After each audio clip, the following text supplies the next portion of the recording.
peradaban Islam itu. Satu, Islam itu satu sisi, satu kaki, satu sisi masih serumpun dengan peradaban Barat. Dalam Islam itu satu, mengapa mirip Barat? Karena menekankan rasionalitas, bukan rasionalisme ya, tapi rasionalitas, reasoning. Hanya yang bedakan dalam Islam itu pemikiran rasional itu berdampingan, tidak bisa keluar, dimotivasi oleh Al-Quran.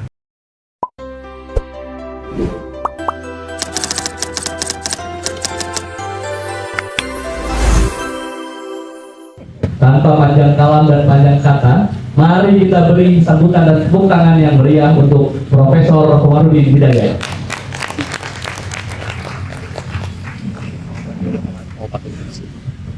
Ini Profesor mau berdiri atau pakai? Udah, ini aja lah. Di atas.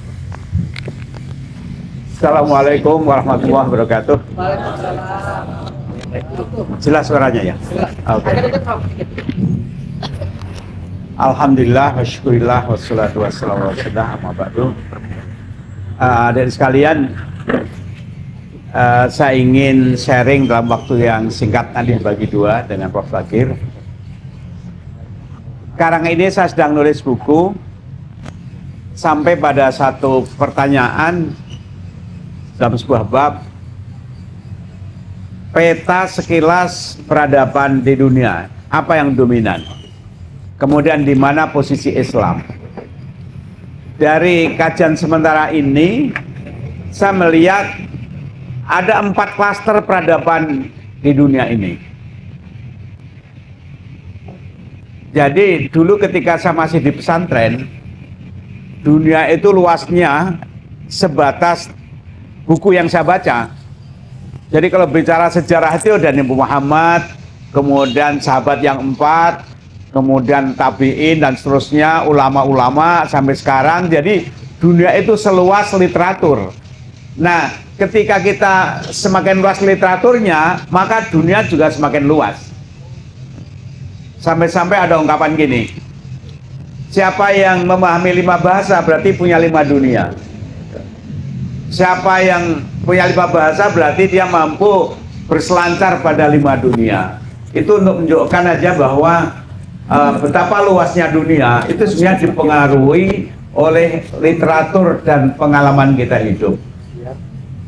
Nah, setelah saya bergaul lintas agama, etnis, kemudian juga menjelajahi berbagai negara dan juga baca buku, saya terasa bahwa ternyata dunia itu luas sekali, tidak seluas bangunan epistemologi yang dulu saya pahami. Jadi dunia itu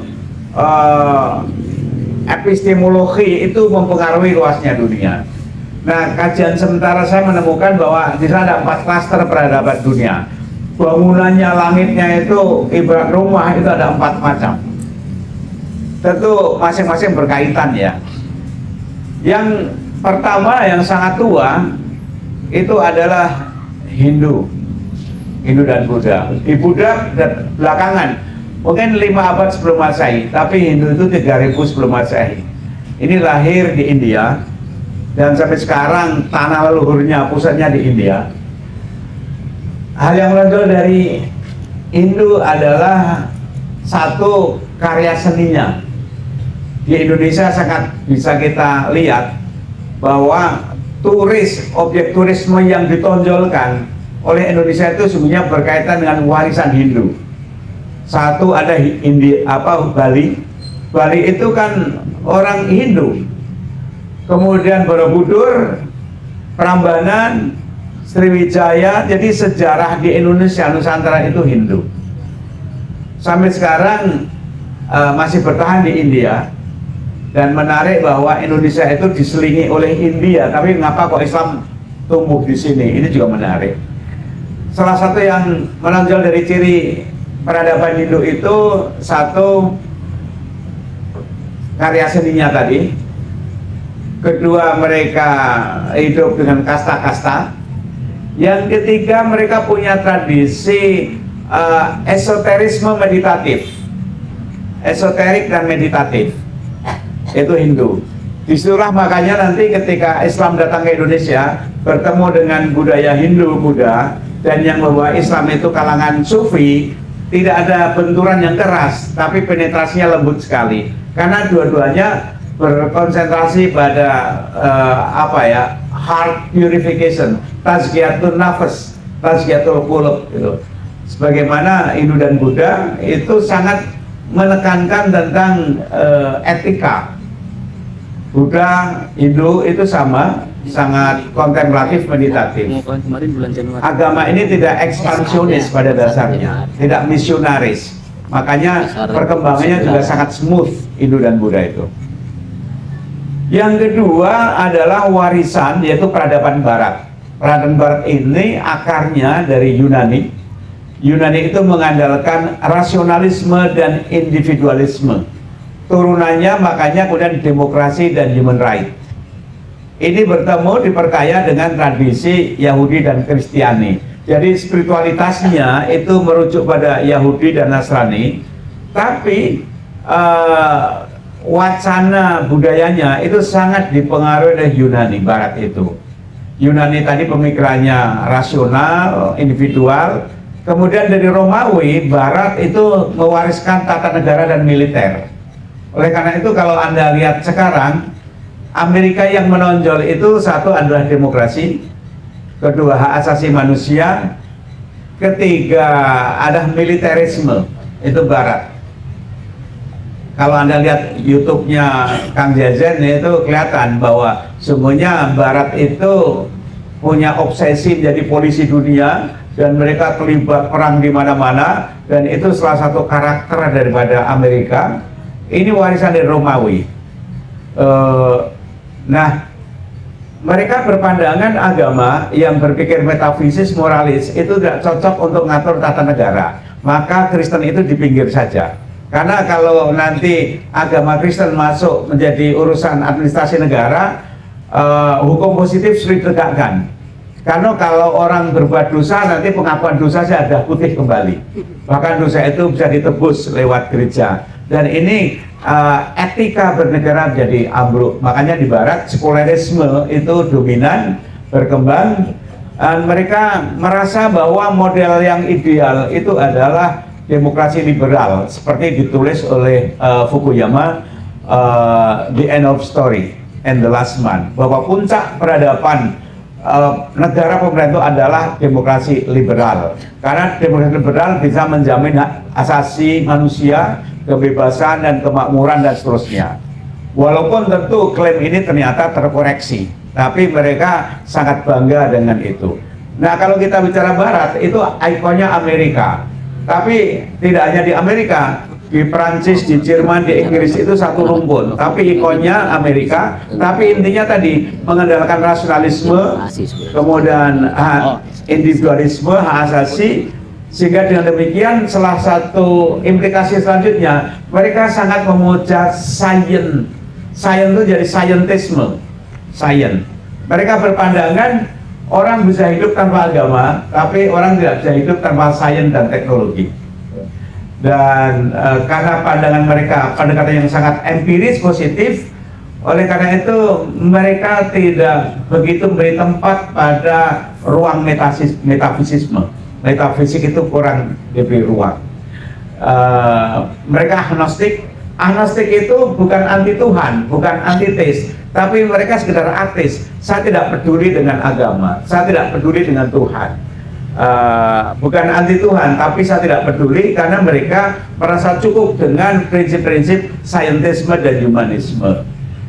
Masa-masa remaja, masa kehebatan dunia itu menjadi satu pujaan. Oleh karena itu mereka berusaha bagaimana memperpanjang youth life, kehidupan remaja itu diperpanjang, sehingga berbagai teknologi stem cell dan seterusnya itu menjadi riset mereka agar hidup ini lebih lama, lebih dinikmati dan sedemikian rupa. Itu peradaban Barat. Nah, kemudian sekarang orang baru terperangah dengan peradaban Cina. Cina ini akarnya jauh ke belakang, yaitu pada Konfusianisme dan Taoisme yang menekankan harmoni sosial, menekankan penghormatan pada orang tua, dan mereka menekankan kolektivisme, kami. Kalau Barat itu I gitu, tapi kalau Cina itu via. Kalau Anda misalnya ingin punya pacar, ingin married, maka Anda ada musyawarah dulu dengan keluarga. Kalau keluarga setuju mengizinkan, baru Anda melangkah lebih lanjut. Jadi Anda minta izin musyawarah.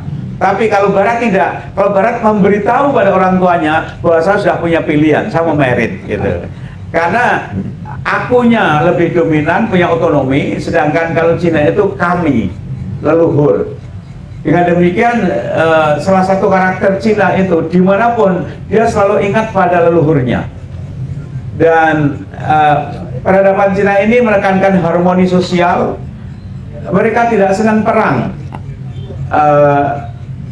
Ketika Cheng Ho ke Indonesia itu tidak membawa misi peperangan, tapi membawa misi perdagangan. Nah, karakter pedagang itu senang memperbanyak kawan. Dia tidak punya musuh, tapi memperbanyak kawan. Sampai hari ini Anda melihat Cina itu tidak langsung perang, tapi mereka mengekspor penduduk dan ekspor perdagangan. Itu ciri-ciri pedagang. Lumayan juga ya batuk ya.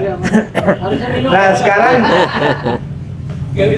yang keempat, ini paling mudah, yaitu peradaban Islam. Di mana posisinya peradaban Islam itu? Satu, Islam itu satu sisi, satu kaki, satu sisi masih serumpun dengan peradaban Barat. Karena apa?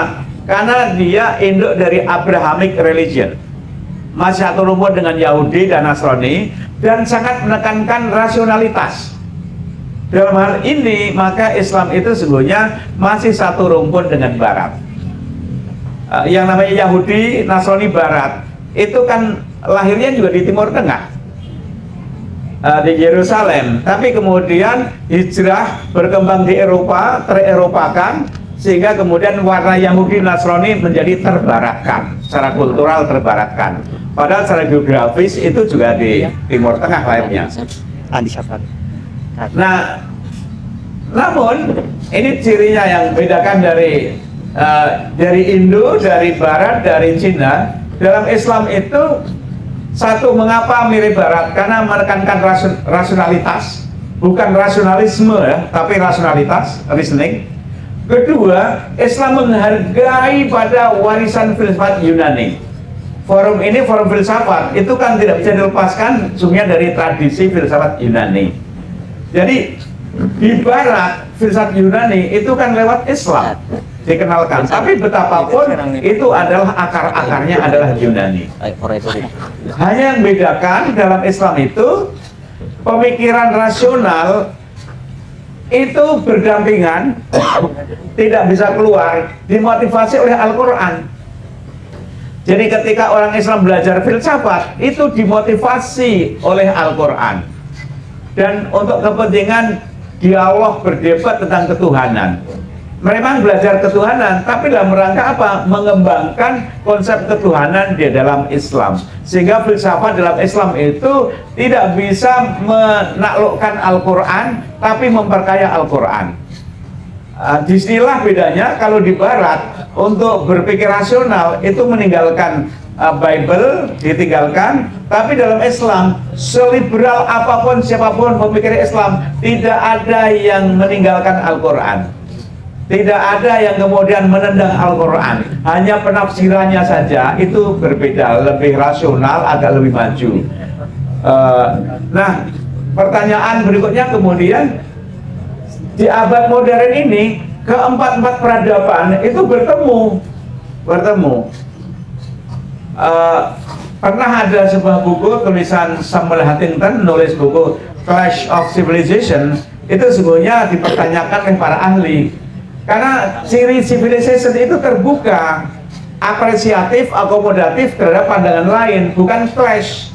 Yang clash itu biasanya ideologi, ekonomi, kepentingan nasionalisme, etnisisme, itu clash. Tapi kalau civilization itu tidak clash, karena civilization itu sungguhnya akomodatif. Buktinya misalnya Yunani diserap Islam, diserap Barat. Ilmu pengetahuan juga begitu. Jadi bukan clash of civilization. Nah, sekarang ini makanya ketika peradaban ini semua berkembang, lagi-lagi pertanyaan, di mana peran Islam? Di abad tengah, Islam ini, peradaban Islam pernah menjadi mercusuar sebagai penggerak filsafat, ilmu pengetahuan, teknologi di saat Eropa itu masih gelap, masih terbelakang. Di abad tengah seperti itu. Bahkan Renaissance itu kan juga berjasa dari Islam. Kalau Cina itu punya akar sendiri, homogen Cina itu. Walaupun di sana banyak etnis-etnis, tapi Chinese Han itu lebih dominan, sehingga mereka tumbuh dalam kesamaan daratan, kesamaan bahasa, dan kesamaan bangsa. Itu Cina, itu homogen dengan penduduk 1 miliar lebih, dan mereka berkembang ke Taiwan, ke Jepang, kemudian ke Thailand, Singapura. Itu adalah peradaban China.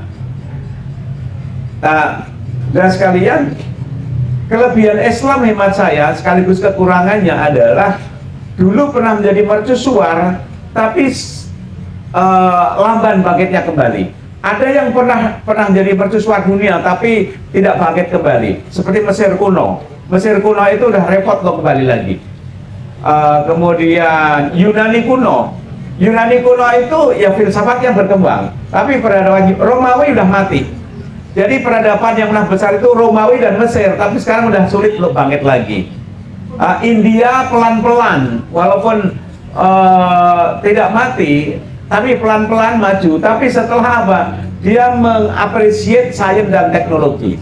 Kalau saja India itu tidak mengembangkan sains teknologi, maka India itu berat sekali. Penduduknya banyak, ekonominya terbelakang, mereka berkasta-kasta, itu benturan dengan paham egalitarisme, itu repot sekali. Oleh karena itu mengamati peradaban India ini menarik. Bagaimana peradaban Hindu bertemu dengan modernisme, ini cukup menarik. Begitupun pengamatan kita tentang Islam, bagaimana Islam bertemu dengan semua peradaban itu, di mana unggulnya. Satu, saya ingin mengatakan gini. Dulu di abad tengah, Islam itu menjadi dominan peradabannya bahasa Arab, karena bahasa Arab waktu itu bahasa sains. Jadi semua perkembangan sains, puncak-puncak peradaban sains itu dalam bahasa Arab. Maka peradaban Arab unggul. Kedua, militernya kuat. Yang lain kalah. Militer Islam itu, dunia Islam kuat sekali, sampai era Ottoman masih kuat militernya. Kedua, ekonomi karena luas wilayahnya, pajaknya tinggi, sehingga Baitul Mal umat Islam itu kaya. Kalau sekarang kayak World Bank gitu ya, fund itu kuat sekali. Tapi sekarang dunia Arab tidak lagi menjadi pusat militer, dunia Arab tidak lagi menguasai ekonomi, dan dunia Islam tidak lagi menjadi pusat ilmu pengetahuan. Itu kondisinya. Nah, kemudian Barat, kelebihan dari Inggris itu pernah berkembang industrinya, sainsnya, dan berbagai ilmu pengetahuan modern waktu itu ini dituliskan dalam bahasa Inggris. Jadi kemajuan sebuah bahasa itu berkaitan dengan muatan informasi ilmiah yang dikandungnya. Ketika bahasa itu memuat ilmu pengetahuan yang modern, maka bahasa ikut terbawa. Dalam hal ini adalah bahasa Inggris diuntungkan karena temuan-temuan mutakhir ilmiah itu dalam bahasa Inggris. Mengapa? Di samping Inggris lebih dahulu maju dalam hal sains, Inggris itu pernah menjajah imperiumnya itu luas sekali. Sampai-sampai ada ungkapan sun never set in United Kingdom. Matahari tidak pernah terbenam di Inggris Raya. Mengapa? Karena jajahnya banyak sekali di mana-mana Inggris, jadi Inggris itu nggak pernah terbenam mataharinya. Selalu dimanapun ada saja Inggris. Hal itu kemudian ekspansi, diseminasi bahasa Inggris itu jauh lebih luas dibanding bahasa Belanda atau bahasa yang lain. Orang Belanda pun kalau ingin bacaannya dibaca dunia itu nulis bahasa Inggris. Padahal dulu pernah menjajah ke sini. Gitu. Jadi ini berkait-kaitan. Jadi kalau kita bicara peradaban, lagi-lagi tadi ya, ada faktor ekonomi, sains, militer, ekonomi, dan juga bahasa. Yang bertahan dari Islam, hemat saya, adalah apa? Islam agama yang punya tradisi yang paling solid dijaga oleh umatnya. Islamic tradition seperti puasa, zakat, haji, sholat, itu tidak ada ibadah yang sesolid itu dijaga, dipelihara oleh umatnya kecuali Islam. Tidak ada pertemuan kolosal sebesar haji kecuali Islam. Tidak ada ritual yang utuh dari dulu sampai sekarang kecuali Islam. Jadi satu, kemenangan tradisi. Kedua, kitab sucinya. Kitab suci Al-Quran, semua nabi-nabi yang lain itu, tradisi yang lain itu, tidak punya rujukan kitab suci yang disakralkan, yang jadi rujukan yang dianggap final, kecuali Al-Quran. Jadi mereka memang eklektif, asimilatif dari budaya lain, tapi kemenangan Al-Quran, keunggulan orang Islam itu punya Al-Quran, yang Al-Quran ini sebagai mukjizat yang diadres adalah penalaran kritis. Inilah satu keunikan Al-Quran. Al-Quran membela dirinya sendiri ketemu dengan siapapun, mau ilmuwan, mau filosof, mau pesantren, mau apa. Al-Quran bisa berdialog, tidak perlu pembelaan siapapun, dia membela dirinya sendiri. Bahkan justru kita perlu bertanya pada Al-Quran, bukan Al-Quran bertanya pada diri kita. Semakin kita pintar, maka dialog dengan Al-Quran semakin melahirkan ide-ide yang cerdas. Jadi di situ Al-Quran dia bisa melayani pertanyaan dialog dengan orang berbagai level.